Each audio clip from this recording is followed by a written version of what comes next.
now that we have vMix open, it always opens with a blank project. You just see two blank input windows here. And over on the right-hand corner here, we've got audio mixer. And then at the top of the screen, the left window is your preview window, and the right window is your program window. The preview window is where anything that you want to see what you're going to go to next, you click on it to bring it here. And then when you're ready to go to that source and make it live, you can cut or fade, and it will put your preview over to program, and then the program will jump back. So let's open up a template rather than start from scratch. So here's the River of Joy Baptist Church starting template.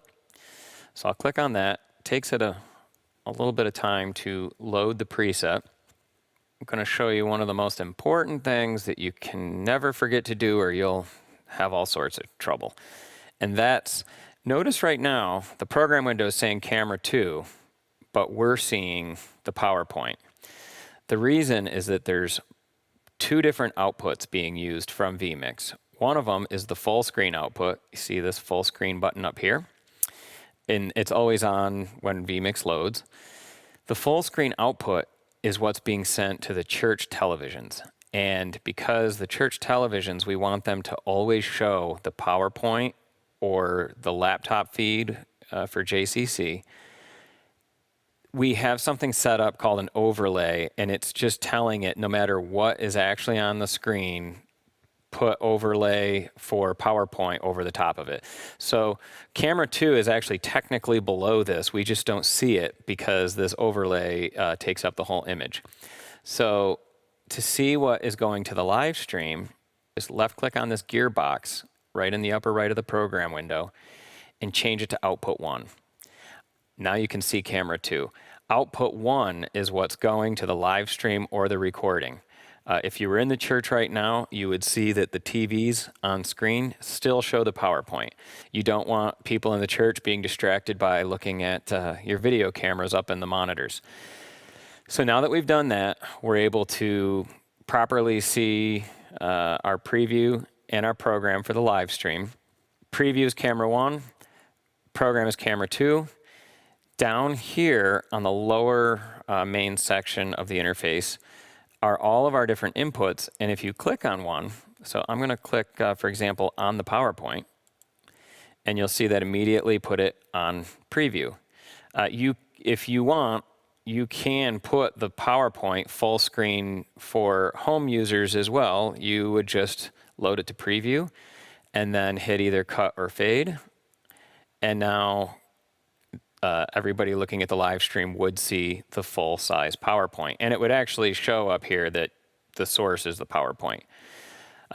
Once that's there, you could click on any other source to choose for your preview, and that's what you're going to go to next. Nobody ever sees what's going on in the left window unless you happen to choose the same thing for both preview and program. So I'm going to cut again, put that camera there. Then we can go back to the other camera. Whenever you cut or fade, the program source that was just live goes back to preview, which is very convenient because most of the time you're just toggling back and forth either between your full-size cameras or your little picture-in-pictures that we created. So input 3, for ROJBC, it is the PowerPoint loaded in the larger window and the cameras. And for JCC, this shows the laptop that you plug in to the HDMI like camera input. So these just give you, there's only 2 cameras, so it's just camera 1 and camera 2 put in these little picture-in-pictures. And so that's your inputs 3 and 4. And then if we jump to input 6, and 7, these are both media players. They will play video clips if you have videos that you want to play in the middle of your service. You can also load image files or audio files. And so the way that these work, if I right-click on this Video 1 box and I choose Edit Items, it brings you right next to the audio mixer. There's a list view. You can actually also directly toggle back and forth. So on list, there's two different lists, video 1 and video 2, input 6 and 7. And so right now I have a video called Native Mission 2015 that was on the desktop loaded. If I wanted to add additional material to this list, I could just click Add, go and select one or more files. So I'll select 9 files here and click Open, and it added those to the list. And then video 2, if I right-click on that and choose Edit Items, or you can do it directly on this drop-down here, it's currently still empty. So same thing, you could click Add and grab a few different clips and open them, and now video 2 has those items. Now the reason, since you can put all of these different items into one list, you might say, why have 2? We do that because if you wanted to play 2 different videos back to back, it's in the list, if you go from one thing in the list to the next, it's just going to completely finish one and jump to the next item if you have it set to auto next. But if you want to play a video and you want that as it's getting near the end to fade smoothly to another video, you can do that by putting one video in player 1 and the other video in player 2. And as you see video 1 getting right near the end, you put video 2 on preview, and then you just fade to it. So I'll give you an example. We'll take video 1 and we will fade to it. Notice when you're using a video, it's very convenient that it automatically starts playing the video and brings up the volume of the sound as soon as you cut or fade. Now, if I choose video 2 as my preview and I click fade, see, it'll give you a nice fade out of the video, and since video 2 has an image, it just went to the image.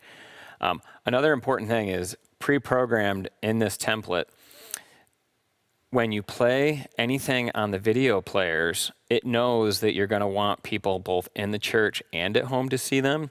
So when you fade to these, we have a little snippet that you don't need to know how to work with, but basically it tells the system, hey, if we go to a video, take that full screen overlay off from the house screens so that people in the church can see the videos as well. So when you play videos, they will automatically play both on the church TVs and on the live stream. Whereas when you go to a camera, it'll automatically put the PowerPoint back to being full screen in the house, and the people at home will see the camera. So the only other thing on here is it says audio from mixer. The audio mixer is also a USB sound card, so there is a separate mix from all of the microphones and everything happening in the church that gets sent to vMix, and that happens with this audio from mixer input, which you really don't need to see, but be aware that here you'll see this audio from mixer. It's right here. In order for the sound in the church to get to your live stream, this needs to be on and up. And that's going to bring us to the next part of what I want to show you, which is the stream decks that you use to control everything. In this video, I've just been using the mouse. And it's good to know that you can do this, because if you ever had a problem with Companion or the stream decks, you might be able to get through a service by just clicking inputs and clicking cut or fade. But it's much easier to do with the interfaces that we have on the desk. So I'm going to cut now so you can see both together. And now we're going to talk about the stream decks and how you use those to control everything. So for one, that audio from mixer input, right here we have a button for it. And if I click it, and it's got the yellow top, it means I turned it on. It was already on, so now if I click it again, it's going to turn it off. And if you noticed, the little audio mixer thing right down here faded all the way out. I'm going to go ahead and click the audio from mixer button, and you'll notice it fades all the way back up again. The reason that I gave you that button rather just than leave the audio on all the time is because you may want to show an opening graphic start the live stream early and just have people see a nice welcoming graphic and not hear sound in the church. So you could be live streaming and turn all of the audio off to the live stream by just clicking this one button. And then as your pastor or minister is making their way up to the lectern, you could turn all the audio on and then, cut from your opening graphic to, your video shot of the church. So that's one example of the buttons on the Stream Deck. The next big thing with the Stream Deck is it lets you choose all of your inputs in vMix, choose what's going to go next by putting it on preview. So right now, camera 2 is on preview. If I wanted instead to have the full screen PowerPoint, I could just click on that and you'll see that it turns green.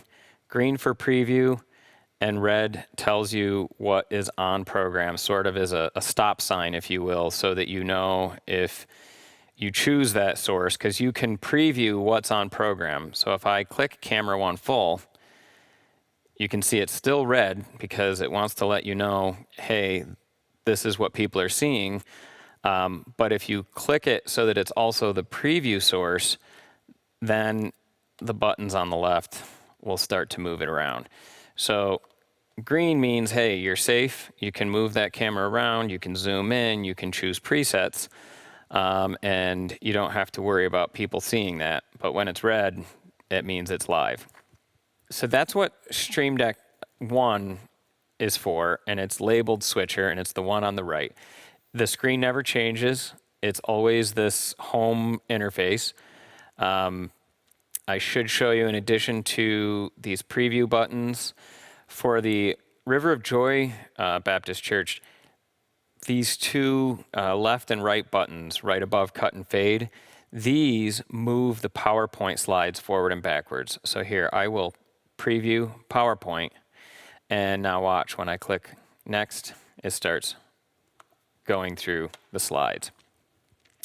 For JCC, you guys don't use the PowerPoints from within vMix. You connect an external laptop, so you guys have somebody controlling your PowerPoint from that laptop, and so you can't really do anything with it. It just looks like a camera as far as vMix is concerned. And then lastly, up on the upper row, I have a preset for mic 1 handheld, mic 1 headset, and then mic 2 handheld and mic 2 headset. Mic 1 is the blue labeled pack, and mic 1 is, and mic 2 is the white. These are just presets to change the audio inputs, whether you're using a handheld mic or a headset mic. Because you use the different style microphones, they have very different input levels. So for example, if you're set for a handheld mic and you turn on a headset, it's going to feed back almost instantly because the handheld mic needs a lot more gain. And we'll talk about that in more detail in the audio mixer video. But for now, just know that it's very important before you even turn the mics on. If you're going to use the blue headset, click mic 1 headset for blue, and that's going to change that microphone to be ready to use a headset. Same thing for the white mic. If you click it, it's going to switch and change mic 2 to a headset. And now, the other Stream Deck, this is what makes the system very powerful, is we have what we call the contextual or context Stream Deck. This Stream Deck changes to match with what's on preview.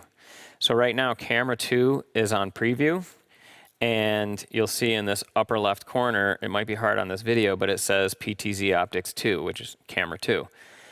If we click on one of the video players, like video player 1, as soon as we click it, the contextual Stream Deck changes to controls for that video player. So if there's more than one video or pictures, we can click on them. So here's video number 2, which is a picture.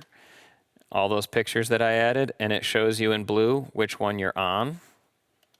And you can do all this on preview with nobody seeing it, so that you know you've got exactly the right video or still image or song file loaded, so that when you click fade, you know where it's supposed to be. The PowerPoint full screen for River of Joy, this would allow you, for example, if you clicked image 1, it would take you to the very beginning of your PowerPoint presentation. Now clearly there's only 12 buttons for images on here, so you can't navigate to all, in this case, 100 of them, but you can click forward and backwards on this contextual menu and it will move through the slides. You don't really need to do that because you also, on the main switcher, we gave you these 2 buttons to do the exact same thing. So that way you can move through the slides even when the slide is not on preview. So no matter what is on preview, the slides will continue to move when you click the left and right buttons. So with that, a general workflow with the switcher here is you just go back and forth between the cameras, or if you want the slides and the cameras to show, the PowerPoint with camera 2 is right above camera 2 full, and PowerPoint with camera 1 is right above camera 1 full. You can have whatever's on preview. You can click a preset to have that camera move to a different shot, which are all clearly labeled. And then when you're ready, you would just cut or fade to that shot. And as soon as camera 1 is on preview, this automatically switches to controls for camera 1. So now you can click on these and you're going to be moving camera 1. You don't want people to see all the camera movements. If you only had one camera and you had to, move all these things, it'd be very annoying for people at home to see the camera zipping around. So really all you're using 2 cameras for is as a way to move the next camera shot to where you need it, and then once the movement of the camera is finished, you can cut or fade. It's very powerful that this does this automatically, because typically with video switching systems, like you would have a camera controller and you would need to tell it to control camera 1, whereas Companion does it all automatically and kind of helps prevent errors where you're moving the wrong camera because you forgot to push a button. Lastly, the camera that's on preview, so in this case it's camera 2 shown in the little window with PowerPoint, you have these little adjustment buttons for left, right, diagonal, up, down. And so, for example, if we clicked on the left lectern and it's a different minister than usual and they're taller or shorter, we could adjust the camera, and if it's moving too quick or too slow, these speed up, speed down buttons. So if I click speed down a whole bunch, now it's going to move slower. Before it was just going really fast, now it's going much slower. You could frame the shot the way that you want, make sure their head's not getting cut off and so forth, and then once it's ready, you can cut or fade to that shot and just keep going back and forth.